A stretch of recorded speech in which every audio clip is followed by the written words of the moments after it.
अस्सलाम वालेकुम dear students, उम्मीद करती हूँ कि आप सब खैरियत से होंगे। आज की वीडियो में आप सीखने जा रहे हैं मेजरमेंट ऑफ फिज़िकल क्वांटिटीज़, जिसमें आप सीखेंगे लेंथ के बारे में। तो चलिए देखते हैं इस वीडियो में हम क्या चीज़ें डिस्कस करने वाले हैं। सबसे पहले हम डिस्कस करेंगे लेंथ क्या है, लेंथ की सिंपल डेफिनेशन और मॉडर्न डेफिनेशन क्या है, मुख्तलिफ बॉडी पार्ट्स का इस्तेमाल करके हम किस तरह लेंथ मेजर कर सकते हैं, standard units of length centimetre, metre and kilometre. इसके अलावा और भी बहुत सारे यूनिट्स आप सीखेंगे, किस तरह आप रूलर का इस्तेमाल करके चीज़ों को मेजर कर सकते हैं। और लास्ट में हम करेंगे कुछ एक्सरसाइजेस। जी स्टूडेंट्स, अगर आपको एक कपबोर्ड दिया जाए और कहा जाए कि इसका आपको लेंथ मालूम करना है तो आप क्या करेंगे? सिंपली आप या तो बॉडी पार्ट्स का इस्तेमाल करेंगे उसे मेजर करने के लिए, या फिर किसी आले का इस्तेमाल करेंगे, फॉर एग्जांपल मेजरिंग टेप या फिर रूलर। इसके एक कोने से पकड़ेंगे, टेप को दूसरे कोने तक ले जाएंगे इसकी लंबाई मेजर करने के लिए। तो यहाँ पर एक चीज़ आपने नोटिस की कि हम दो पॉइंट्स के दरमियान जो है देखते हैं फासले को। अगर आपसे कोई पूछे कि सिंपली आपने लेंथ को डिफाइन करना है तो आप कैसे कर सकते हो? That length is the distance between two points. जैसे कि मैंने बात की बॉडी पार्ट्स की, हम बॉडी पार्ट्स कौन कौन से इस्तेमाल कर सकते हैं? फॉर एग्जांपल हैंड, आप हैंड के ज़रिए से चीज़ों को मेजर कर सकते हो, पाँव के ज़रिए से, हाथ की जो थंब होती है, थंब का टिप, और जो मिड फिंगर होती है इसका टिप, इनके दरमियान जितना फासला आ जाता है इसे कहा जाता है स्पैन। इसके अलावा फॉर आर्म की बात की जाए तो जो आपका मिडल फिंगर होता है इसका टिप और एल्बो तक जितना फासला बनता है इसको हम कहते हैं क्यूबिट। आम अल्फाज में इसे गज भी कहा जाता है।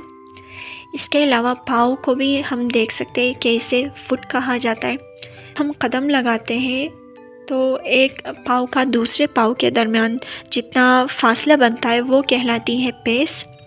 और जैसे कि आपको शायद ये मालूम होगी कि पिछले ज़माने में लोग बॉडी पार्ट्स का ज़्यादा इस्तेमाल करते थे, तो इससे क्या होता था कि बहुत सारे कन्फ्यूजन्स होते थे।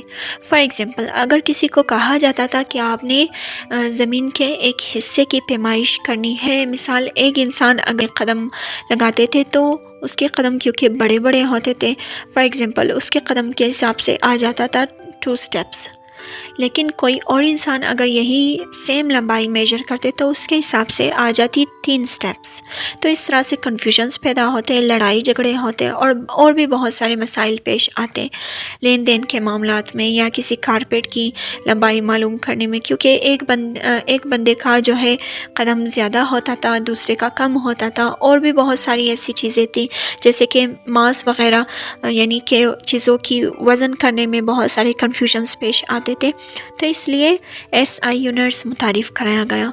अब यहाँ पर जो मैंने बॉडी पार्ट्स की बात की, जैसे कि hands, for arms, foot span वग़ैरह, ये हर इंसान की मुख्तलिफ होती है, इसी वजह से कन्फ्यूजन्स पैदा होते थे। तो इस तरह की कन्फ्यूजन्स या मसलों को दूर करने के लिए SI यूनिट्स मुतारिफ़ कराया गया। अब आइए देखते हैं कि SI यूनिट्स क्या है और कौन से साल में इसे मुतारिफ़ कराया गया। SI यूनिट्स का फुल फॉर्म है सिस्टम इंटरनेशनल। अब जैसे कुछ देर पहले मैंने लेंथ की बात की, तो लेंथ का जो यूनिट आ जाता है वो है मीटर, यानी कि SI सिस्टम इंटरनेशनल जो कि 1960 में मुतारिफ़ कराया गया था, उसमें ये कहा गया था कि लंबाई को नापने के लिए हमें मीटर इस्तेमाल करनी चाहिए। अब सवाल ये शायद पैदा होगा कि 1 मीटर क्या है? तो इसके लिए जब कॉन्फ्रेंस रखी गई तो फिर वहाँ पर नमूने के तौर पर एक एलॉय बनाया गया। एलॉय से मुराद 2 मेटल्स का मिक्सचर, फॉर एग्ज़ाम्पल प्लाटिनियम और इरिडियम, ये 2 मेटल्स हैं, इनका मिक्सचर बनाया गया और एक बार की सूरत में इनको डिज़ाइन किया गया। फिर इसको रखा गया 0 डिग्री सेल्सियस पर, यानी दर्जा हरारत ज़ीरो पे रखी गई, क्योंकि आपको पता है कि ज़ीरो से ऊपर अगर किसी चीज़ की दर्जा हरारत हो जाती है तो वो चीज़ें जो है अमूमन एक्सपेंड कर जाते हैं, यानी अपने आप को फैलाते हैं, और अगर बहुत ही कम हो दर्जा हरारत तो चीज़ें जो है श्रिंक कर जाते हैं।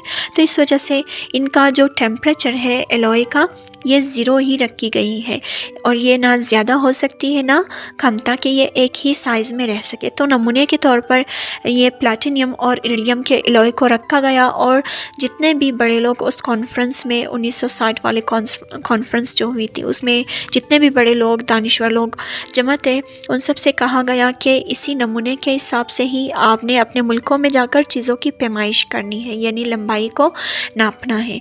यानी कि उसके बाद जो बॉडी पार्ट्स वाला सिस्टम था वो मुकम्मल तौर पर ख़त्म किया गया, ताकि कन्फ्यूजन्स और लड़ाई झगड़े पैदा ना हो। तो इस तरह से अब जो मैंने बात की कि आखिर 1 मीटर को हम कैसे डिफ़ाइन कर सकते हैं।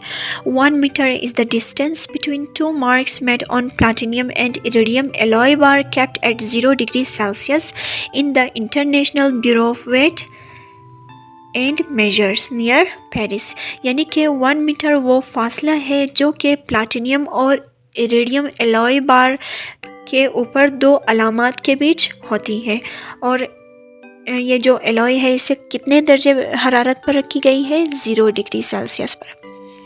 कहाँ मौजूद है ये, International Bureau of Weights and Measures, यानी इस जगह पर इसे नमूने के तौर पर सबके लिए रखा गया।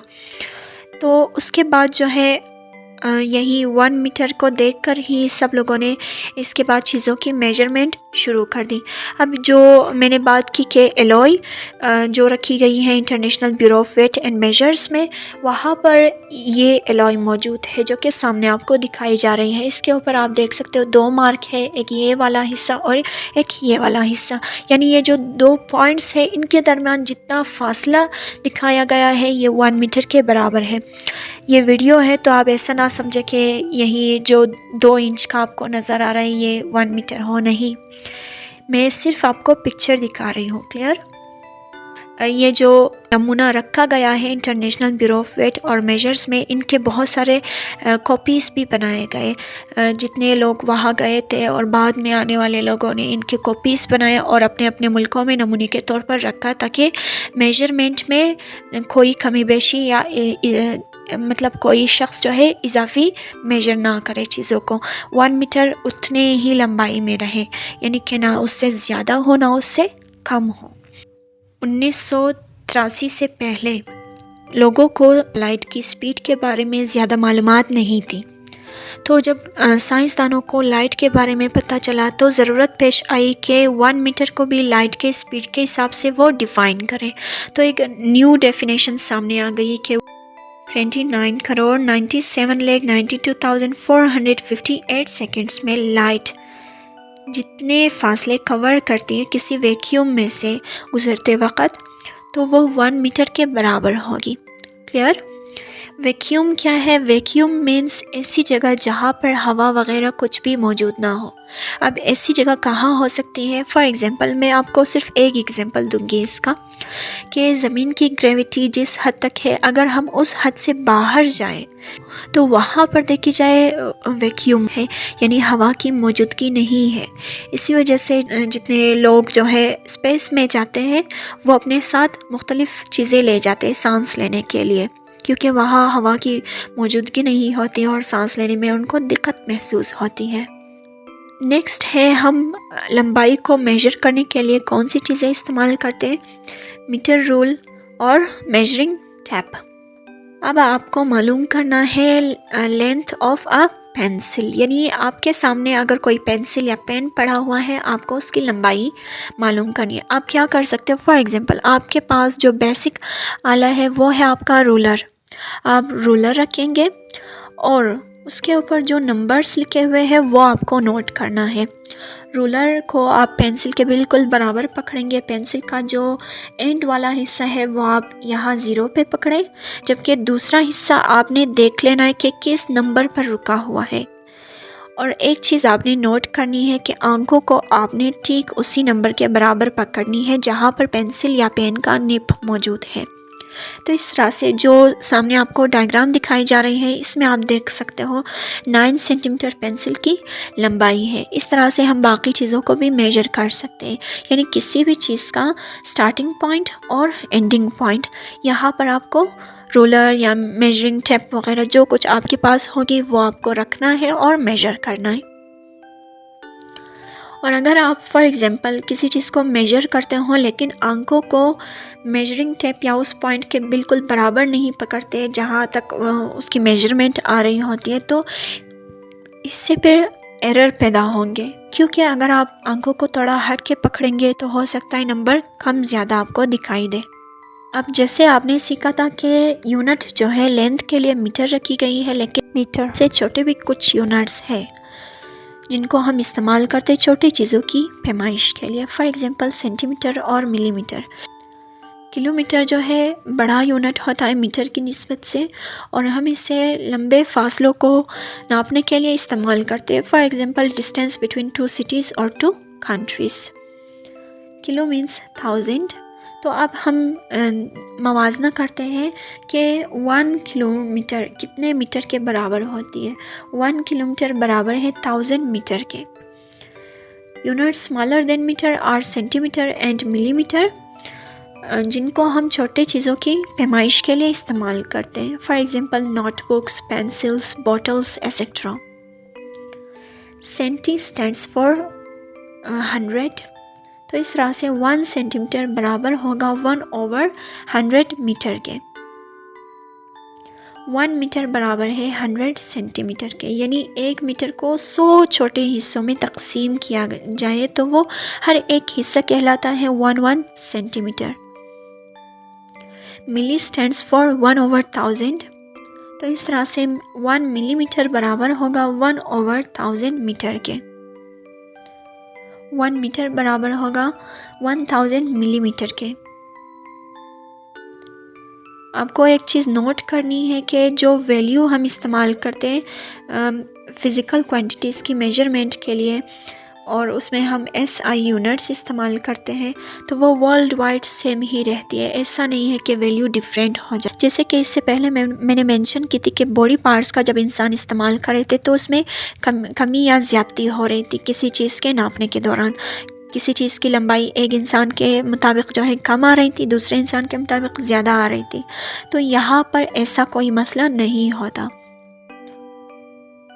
अब नेक्स्ट एक्सरसाइज की तरफ हम आते हैं। आपको एक रॉड दिया जाता है, लेंथ इन सेंटीमीटर दी गई है 35.5 सेंटीमीटर। लेंथ इन मीटर हमें मालूम करना है, तो according to formula we go length in metre will be equal to 35.5/100। Clear? जो नंबर हमें दी गई थी, वैल्यू थी हमारे पास 35.5 सेंटीमीटर, इसको हमने लिखा और डिवाइड किया 100 के साथ, क्योंकि 1 सेंटीमीटर बराबर था 1/100 के। तो इसके साथ हमने डिवाइड किया और हमारे पास आंसर आ जाता है 0.355 मीटर। अगर आपको इसी तरह के प्रैक्टिस करनी है सवालात को, तो आप अपने लिए सवालात बना दें। बस यहाँ पर आपको वैल्यू अपने लिए डिफरेंट देना है जो सवाल में दी गई है। 35.5 सेंटीमीटर की जगह आप कोई और वैल्यू लगा दें और प्रैक्टिस करें। अच्छा, नेक्स्ट आपको एक और सवाल दिया जा रहा है। The height of a student is 140 centimetre, what will be this height in metres. यानी एक स्टूडेंट के हाइट जो है 140 सेंटीमीटर दी गई है, इसको आपको चेंज करना है मीटर में। यानी इन सवालात में आप चेंज कर रहे हो एक यूनिट को दूसरे यूनिट में। सेंटीमीटर अगर दिया जा रहा है तो आपको कहा जा रहा है कि मीटर में चेंज करें। तो as the previous question that we did, हम सिंपली उसी फार्मूले को अप्लाई करेंगे। यहाँ पर जो हमारे पास वैल्यू है हम उसे डिवाइड करेंगे 100 के साथ और हमारे पास आंसर आ जाएगा 1.4 मीटर। That's it. वीडियो पसंद आने की सूरत में आपने लाइक ज़रूर करना है और कमेंट सेक्शन में अपनी राय से हमें आगाह कीजिएगा। कोई भी सवाल हो, कन्फ्यूजन हो, आप ज़रूर पूछिएगा। अपना और अपने प्यारों का ढेर सारा ख्याल रखिएगा। अल्लाह निगहबान।